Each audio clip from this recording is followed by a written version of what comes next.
ನಮಸ್ಕಾರ ಎಲ್ಲರಿಗೂ, welcome back to my channel Sahana Soni creations. ನಾನಿವತ್ತೊಂದು ನೋಡಿ, ಇದು ಕ್ಯಾರೆಟ್ ಇದ್ದು ಜಾಮೂನ್ ಅಂತಲೇ ಹೇಳ್ಬೋದು, ಹಲ್ವಾ ಅಂತಲೇ ಹೇಳ್ಬೋದು, ರಸ್ಮಲಾಯ್ ಕ್ಯಾರೆಟ್ ಜಾಮೂನ್ ರಸ್ಮಲಾಯ್ ರೆಸಿಪಿಯನ್ನು ನಾನು ನಿಮಗೆ ಇವತ್ತು ಶೇರ್ ಮಾಡ್ತಿದ್ದೆ. ನೋಡಿ, ಇದು ರಸ್ಮಲಾಯ್ ಈ ಥರ ಬರ್ತದೆ. ನಾನಿವತ್ತು ರೆಡ್ ಕ್ಯಾರೆಟ್ ತೊಗೊಂಡಿದ್ದೇನೆ. ಇದರಲ್ಲಿ 2 ಟೈಪಲ್ಲಿ ಮಾಡಿ, ಇದು ನಾನು ಬಿಸಿ ಹಾಕಿ ಕುದಿಸಿ ತಂದಿದ್ದೇನೆ ಇದು ಜಾಮೂನ್ ಮಾಡಿ. ಇನ್ನೊಂದು ನಾನು ಈ ಥರ ಮಾಡಿ ಇದಕ್ಕೆಲ್ಲ ಕೆಲವು ಟಿಪ್ಸ್ ಹೇಳಿದೆ, ಅದನ್ನು ಫಾಲೋ ಮಾಡಿ. ಈಗ ಇದನ್ನು ನೋಡಿ, ನಾನು ಇನ್ನೊಂದು ಥರದಲ್ಲಿ ಇದನ್ನು ಮಾಡ್ಬೋದು ಜಾಮೂನು. ನೀವು ಇದನ್ನು ರಸ್ಮಲಾಯನ್ನು ಬಿಸಿ ಮಾಡಿಟ್ಟಿದ್ರೆ ಯಾರಾದರೂ ಗೆಸ್ಟ್ ಬಂದ ಕೂಡಲೇ ನೀವು ಈ ಥರ ಮಾಡಿ ಇಟ್ಟರೆ ಇದರ ಮೇಲೆ ನಾವು ರಸ್ಮಲಾಯನ್ನು ಹಾಕಿದರೆ ಈ ಥರವೂ ಬಿಸಿ ಬಿಸಿಯಾಗಿ ತಿನ್ಬೋದು. ಇದು ಚಳಿಗಾಲದ ಸ್ಪೆಷಲ್, ವಿಂಟರ್ ಸ್ಪೆಷಲ್. ಇದೇ ಟೈಮಲ್ಲಿ ಈ ಗಾಜರ್, ರೆಡ್ ಕಲರ್ ಗಾಜರ್ ಸಿಕ್ಕುವುದು ನಮಗೆ. ಕ್ಯಾರೆಟ್ ನೋಡಿ, ಈಗ ಇದರ ಮೇಲೆ ನಾವು ರಸ್ಮಲಾಯನ್ನು ಹಾಕಿದರೆ ಕೂಡ ಈ ಥರವೂ ನಾವು ಸವಿಬೋದು. ಇಲ್ಲಾಂದರೆ ಬಾಯ್ಲ್ ಮಾಡಿ ಈ ಥರವೂ ಸವಿಬೋದು. ನಿಮ್ಗೆ ಯಾವ ಥರ ಬೇಕು ಆ ಥರ 2 ಟೈಪಲ್ಲಿ ನಾನು ಮಾಡಿ ತೋರಿಸಿದ್ದೇನೆ. ಈ ರೆಸಿಪಿ ನೋಡಿ, ಇದನ್ನು ಮಾಡಲಿಕ್ಕೆ ಈಸಿ ಉಂಟು. ಕೆಲವು ಟಿಪ್ಸ್ ಹೇಳಿದ್ದೇನೆ. ಕ್ಲೀನಾಗಿ ಕ್ಲಿಯರಾಗಿ ವಿಡಿಯೋ ನೋಡಿ. ಇಷ್ಟ ಆದರೆ ಲೈಕ್ ಮಾಡಿ, ನಿಮ್ಮ ಫ್ರೆಂಡ್ಸ್ಗಳಿಗೆ ವಿಡಿಯೋ ರೆಸಿಪಿ ಶೇರ್ ಮಾಡಿ, ಸಬ್ಸ್ಕ್ರೈಬ್ ಆಗಿ ನೋಡಿ. ಕ್ಯಾರೆಟ್ ಜಾಮೂನ್ ರಸ್ಮಲಾಯ್ 4 ಟೇಸ್ಟ್ ಉಂಟು ಆ್ಯಕ್ಚುಲಿ ಇದರಲ್ಲಿ. ಇದನ್ನು ಹೇಗೆ ಮಾಡೋದನ್ನು ನಾನು ಇವತ್ತು ನಿಮಗೆ ತಿಳಿಸಿಕೊಡ್ಲಿಕ್ಕಿದ್ದೇನೆ.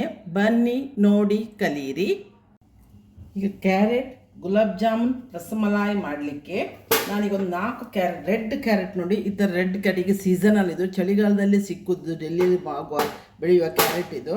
ಸೊ ಇದು ಮಾರ್ಕೆಟಲ್ಲಿ ಸಿಗ್ತಾ ಉಂಟು ಇಲ್ಲಿ ಉಡುಪಿಯಲ್ಲಿ. ಸೊ ನಾನು 4 ಕ್ಯಾರೆಟನ್ನು ಸಿಪ್ಪೆ ತೆಗೆದು ತೊಳೆದು ಸೈಡ್ ಎಲ್ಲ ಕಟ್ ಮಾಡಿ ತಂದಿದ್ದೇನೆ. ಇದನ್ನೀಗ ಏನು ಇದು ಮಾಡಲಿಕ್ಕಿಲ್ಲ, ಗ್ರೇಟ್ ಮಾಡಲಿಕ್ಕೆ ತುಂಬ ಟೈಮ್ ಹೋಗ್ತದೆ. ಈಸಿ ವೇಯಲ್ಲಿ ನಾವು ಇದನ್ನು ಕಟ್ ಮಾಡುವ. ಈ ಥರ ಕ್ಯೂಬ್ಸ್ ಎಲ್ಲ ಕಟ್ ಮಾಡುವ. ಇದನ್ನೀಗ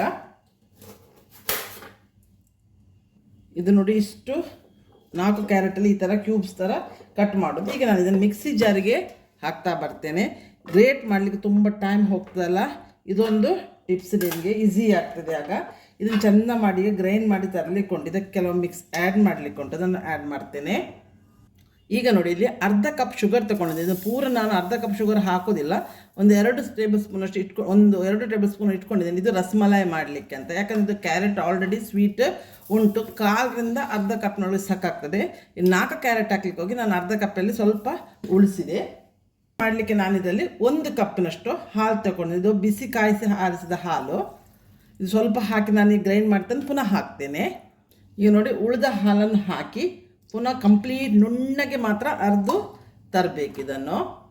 ಇಲ್ಲಿ ನೋಡಿ, ನಾನು ಪೇಸ್ಟ್ ನುಣ್ಣಗೆ ಮಾಡಿ ಪೇಸ್ಟ್ ಅರ್ದು ತಂದಿದ್ದೇನೆ. ಇಲ್ಲಿ ನಾನು 1 ಟೇಬಲ್ ಸ್ಪೂನ್ ಗೀ ಹಾಕಿದೆ. ಗ್ಯಾಸ್ ಆನ್ ಮಾಡಿದೆ. ಸ್ವಲ್ಪ ಈ ತವ ಬಿಸಿ ಆಗಲಿ. ಈಗ ನೋಡಿ, ಈ ಪೇಸ್ಟ್ ಉಂಟಲ್ಲ, ಇದನ್ನು ಇದಕ್ಕೆ ಹಾಕ್ತೇನೆ. ಇದನ್ನು ಫ್ರೈ ಮಾಡಲಿಕ್ಕೆ ಉಂಟು.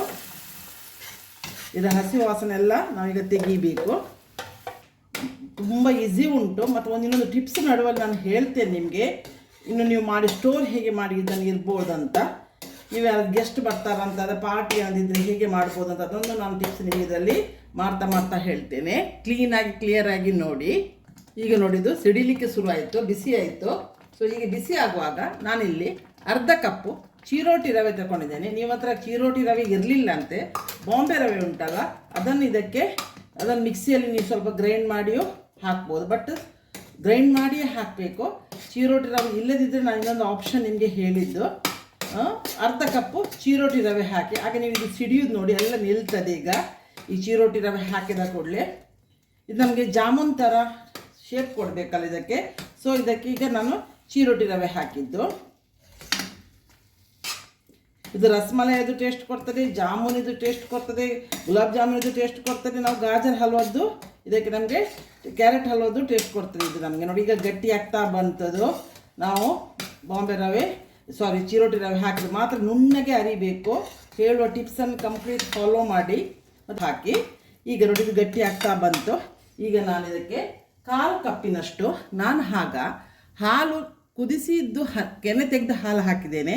ಅದಕ್ಕಾಗಿ ಈಗ ನಾನು 1/4 ಕಪ್ಪು ಮಿಲ್ಕ್ ಪೌಡ್ರ್ ಹಾಕ್ತಾ ಇದ್ದೇನೆ. ಇಲ್ಲದ್ರೆ ಒಂದು 2 ಟೇಬಲ್ ಸ್ಪೂನ್ ಮಿಲ್ಕ್ ಪೌಡ್ರ್ ಹಾಕಿದರೆ ಸಾಕಾಗ್ತದೆ. ನಾನು ಈಗ ಮಿಲ್ಕ್ ಪೌಡ್ರ್ 1/4 ಕಪ್ ಹಾಕಿದೆ. 1/4 ಕಪ್ ಅಂದರೆ ದೊಡ್ಡ ಸ್ಪೂನಲ್ಲಿ 4 ಟೇಬಲ್ ಸ್ಪೂನ್ ಆಗ್ತದೆ, ದೊಡ್ಡ ಟೇಬಲ್ ಸ್ಪೂನ್ ಆದರೆ. ಇಲ್ಲದ್ರೆ ನೀವು ಕೆನೆ ಇರುವ ಹಾಲನ್ನೇ ಹಾಕಿದರೆ 2 ಟೇಬಲ್ ಸ್ಪೂನ್ ಕೆನೆ ಹಾಕಿ, ಇದು ಹಾಲಿನ ಪೌಡ್ರ್ ಹಾಕಿ. ಯಾಕಂದರೆ ಗುಲಾಬ್ ಜಾಮೂನ್ ಟೇಸ್ಟ್ ಬರಬೇಕಾದ್ರೆ ನಾವು ಹಾಲಿನ ಪೌಡ್ರ್ ಹಾಕಲೇಬೇಕು. ಮೀಡಿಯಮ್ ಫ್ಲೇಮಲ್ಲಿ ಇದನ್ನು ಇಟ್ಟಿದ್ದೇನೆ ನಾನು, ಸಿಮ್ಮಲ್ಲಿ ಇಟ್ಟಿದ್ದೇನೆ ಇದನ್ನು ನಾನು, ಮೀಡಿಯಮ್ ಅಲ್ಲ ಸಾರಿ ಸಿಮ್ಮಲ್ಲಿ ಇಟ್ಟಿದ್ದೇನೆ ನೋಡಿ. ಇದನ್ನೀಗ ನಾವು ಗಟ್ಟಿ ಆಗೋಲ್ಲವರೆಗೆ ನಾವು ಸ್ವಲ್ಪ ಉಂಡೆ ಕಟ್ಟಲಿಕ್ಕೆ ಉಂಟಲ್ಲ ಆ ಫಾರ್ಮ್ಗೆ ಬರಬೇಕಲ್ಲ, ಇದನ್ನು ನಾವು ಚೆಂದ ಮಾಡಿ ಇನ್ನು ಬೇಯಿಸುವ. ಆಗ ನೋಡಿ ಇಷ್ಟು ಗಟ್ಟಿ ಆಗ್ತಾ ಬಂತು. ಇದು ಕಂಪ್ಲೀಟ್ ತಣಿಲಿಕ್ಕೆ ನೋಡಿ ತವ ಕಂಪ್ಲೀಟ್ ಬಿಡ್ತದೆ. ನೀವು ನಾನ್ ಸ್ಟಿಕ್ ಆದರೆ ಬೇಗ ನಿಮಗೆ ತವ ಬಿಡ್ತದೆ ನೋಡಿ. ಈ ಥರ ಆಗುವಾಗ ನಾನೀಗ ಗ್ಯಾಸ್ ಬಂದ್ ಮಾಡಿ ಕಂಪ್ಲೀಟ್ ಇದನ್ನು ಸ್ವಲ್ಪ ನಾವು ಕೈಯಲ್ಲಿ ಟಚ್ ಮಾಡಲಿಕ್ಕೆ ಆಗುವಷ್ಟು ನಾವು ಇದನ್ನು ತಣಿಸ್ಬೇಕಾಗ ಮತ್ತು ಗಟ್ಟಿ ಆಗ್ತದೆ. ರವೆ ಎಲ್ಲ ಇದನ್ನು ಮಾಯ್ಶ್ಚರನ್ನು ಹೇಳ್ಕೊಳ್ತದೆ. ಇಲ್ಲಿವರೆಗೆ ನೀವು ಫ್ರೈ ಮಾಡಿ ಒಂದು 5 ನಿಮಿಷದಲ್ಲಿ ಇದು ಗಟ್ಟಿ ಆಗ್ತಕ್ಕೆ, ರವೆ ಹಾಕೋದೇ ಗಟ್ಟಿ ಆಗಲಿಕ್ಕೆ. ಸೊ ಈಗ ನಾನು ಗ್ಯಾಸನ್ನು ಆಫ್ ಮಾಡ್ತೇನೆ ನೋಡಿ. ಈಗ ಇದು ತಣಿಯಿತು, ಇಷ್ಟು ನೋಡಿ ಎಷ್ಟು ಗಟ್ಟಿ ಆಯ್ತು ನೋಡಿ. ಈಗ ತಣಿದ ಕೂಡಲೇ ಅದು ರವೆ ಎಲ್ಲ ಮಾಯ್ಶ್ಚರನ್ನು ಹೇಳ್ಕೊಳ್ತಾರೆ. ಈಗ ನಾವು ಇದರಲ್ಲಿ ನೀವು ಗುಲಾಬ್ ಜಾಮೂನ್ ಯಾವ ಶೇಪ್ ಇರ್ತದೆ, ಯಾವ ಶೇಪಲ್ಲಿ ಮಾಡ್ಬೋದು, ಸಿಲಿಂಡರ್ ಶೇಪ್ ಮಾಡ್ಬೋದು, ರೌಂಡ್ ಶೇಪ್ ಮಾಡ್ಬೋದು. ಈಗ ನಾವು ಉಂಡೆ ಮಾಡುವ. ಈಗ ನೋಡಿ ಒಂದು ಪೋರ್ಷನ್ ತಗೊಂಡೆ ನೋಡಿ, ಈ ಥರ ಸಾಫ್ಟ್ ಆಗಿದೆ ಮಾತ್ರ ಇದೀಗ. ಈ ಥರ ಉಂಡೆ ಮಾಡಿ ನಾವು ಇಡುವ. ಇದೇ ಥರ ಎಲ್ಲ ಉಂಡೆ ಮಾಡಬೇಕು. ಇಷ್ಟು ಉಂಡೆ ರೆಡಿ ಆಯಿತು. ನಾನು ನಿಮಗೆ ಒಂದು ಟಿಪ್ಸ್ ಹೇಳ್ತೇನೆ ಅಂತ ಹೇಳಿದೆ, ಇದನ್ನು ನೀವು ಎಂತ ಮಾಡಬೇಕಂತ ಹೇಳಿದೆ, ಈಗ ನಾಳೆ ಪಾರ್ಟಿ ಮಾಡುವ. ನೀವು ಇವತ್ತು ಈ ಥರ ಉಂಡೆ ಮಾಡಿ ಫ್ರಿಜ್ಜಲ್ಲಿ ಇಟ್ಟುಬಿಟ್ರೆ ನಾಳೆ ಖಾಲಿ ರಸಮಲಾಯಿ ಮಾಡಿದರೆ ಈಸಿಯಲ್ಲಿ ಬಿಸಿಯಲ್ಲಿ ಸರ್ವ್ ಮಾಡಬೇಕಂತಿದ್ರೆ ರಸಮಲಾಯಿ ಬಿಸಿ ಮಾಡಿ ನೀವು ಇದನ್ನು ರೆಡಿ ಮಾಡಿಟ್ಟರೆ ಯಾವಾಗ ಆನ್ ದ ಸ್ಪಾಟ್ 10 ಮಿನಿಟ್ಸಲ್ಲಿ ನಿಮಗೆ ಇದು ರೆಡಿ ಆಗ್ತದೆ. ಈ ಥರ ಉಂಡೆ ಮಾಡಿ ಫ್ರಿಜ್ಜಲ್ಲಿ ನಾವು ಸ್ಟೋರ್ ಮಾಡಿ ಇಡ್ಬೋದು. ಇಟ್ಟರೆ ಏನು ಹಾಳಾಗೋದಿಲ್ಲ ಏನಿಲ್ಲ. ಒಂದು ವಾರ ಇದನ್ನು ಫ್ರಿಜ್ಜಲ್ಲಿ ಈ ಥರ ಇಡ್ಬೋದು. ಎಷ್ಟು ಸಾಫ್ಟ್ ಆಗಿದೆ ನೋಡಿ ಜಾಮೂನ್. ಗುಲಾಬ್ ಜಾಮೂನ್ ಥರನೇ ಇರ್ತದೆ ಇದು. ಸ್ವೀಟಲ್ಲಿ ಗುಲಾಬ್ ಜಾಮೂನ್ ಥರ ಇರ್ತದೆ.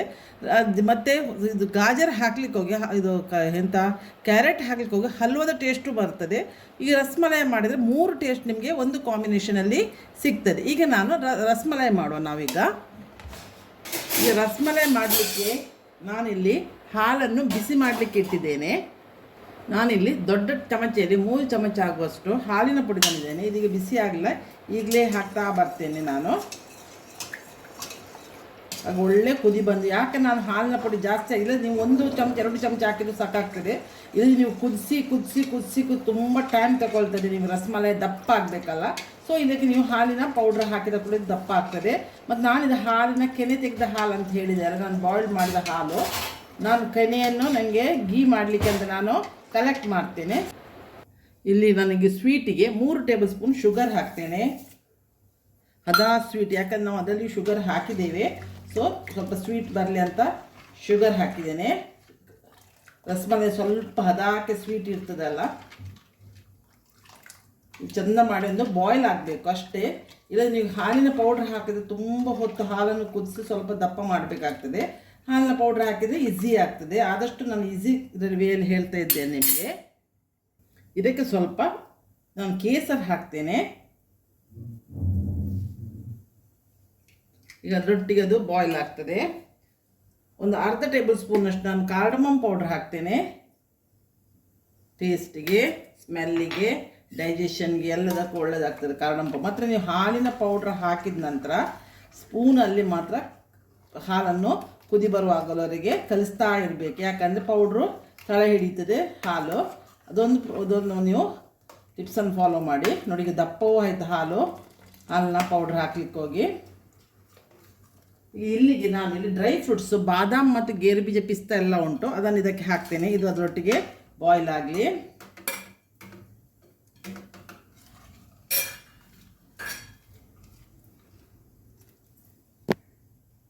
ಇಲ್ಲಿ ನೋಡಿ ಹಾಲು ಒಳ್ಳೆ ರೀತಿಯಲ್ಲಿ ಕುದಿ ಬರ್ತಾ ಉಂಟು.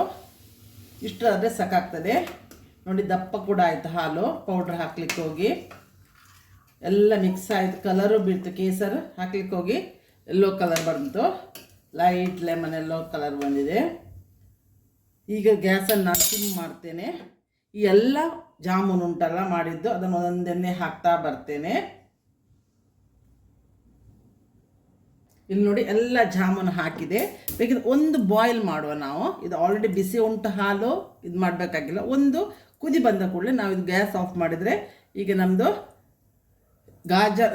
ಗಾಜರ್ ಅಂದರೆ ಕ್ಯಾರೆಟ್ ಜಾಮೂನ್ ರಸಮಲಾಯಿ ರೆಡಿ ಆಗ್ತದೆ. ಈ ರೆಸಿಪಿ ಇಷ್ಟ ಆದರೆ ಇದಕ್ಕೊಂದು ಲೈಕ್ ಕೊಡಿ. ಸಬ್ಸ್ಕ್ರೈಬ್ ಆಗದೆ ಯಾರು ನೋಡ್ತಿದ್ದೀರಿ ನೋಡಿ, ನೀವು ಆದಷ್ಟು ಬೇಗ ಸಬ್ಸ್ಕ್ರೈಬ್ ಆಗಿ ನನಗೆ ಸಪೋರ್ಟ್ ಮಾಡಿ. ನಾನೀಗ ಇದನ್ನು ಒಂದು ಬಾಯ್ಲ್ ಬಂದು ಒಂದು ನಿಮಗೆ ಬೌಲಿಗೆ ಹಾಕಿ ತೋರಿಸ್ತೇನೆ. ನೋಡಿ ಇದೆ, ಇನ್ನೇನಿಲ್ಲ, ಇದೆಲ್ಲ ಎಳ್ಕೊಂಡು ಹೋಗಿ ಜ್ಯೂಸಿ ಆಗ್ತದೆ ನಮ್ಮದು ರಸಮಲಾಯಿ. ನೋಡಿ ಇಷ್ಟು ಲಾಯ್ಕ್ ತರ್ತದೆ, ನೋಡಿ ಎಷ್ಟು ಸಾಫ್ಟ್ ಉಂಟು ನೋಡಿ. ಸೊ ಈ ರೆಸಿಪಿ ಇಷ್ಟ ಆಗ್ಬೋದು ಅಂತ ಭಾವಿಸಿದ್ದೇನೆ. ನಾನು ಪುನಃ ರಿಪೀಟ್ ಮಾಡ್ತೇನೆ. ಆದಷ್ಟು ವ್ಯೂ ಮಾಡಿ ನಿಮ್ಮ ಫ್ರೆಂಡ್ಸ್ಗಳಿಗೂ ಈ ವಿಡಿಯೋ ರೆಸಿಪಿ ಶೇರ್ ಇಷ್ಟ ಆದರೆ, ನಿಮಗೆ ಇಷ್ಟ ಆದರೆ ನಿಮ್ಮ ಫ್ರೆಂಡ್ಸ್ಗಳಿಗೆ ವಿಡಿಯೋ ರೆಸಿಪಿ ಶೇರ್ ಮಾಡಿ, ನನಗೆ ಸಪೋರ್ಟ್ ಮಾಡಿ. ನಾನು ಬರೋ ಒಂದು ಒಳ್ಳೆ ವೀಡಿಯೋದಿಂದ ಬಂದು ನಿಮ್ಮನ್ನು ಮೀಟ್ ಆಗ್ತೇನೆ. ಅಲ್ಲಿವರೆಗೆ ಬಾಯ್, ಥ್ಯಾಂಕ್ ಯು.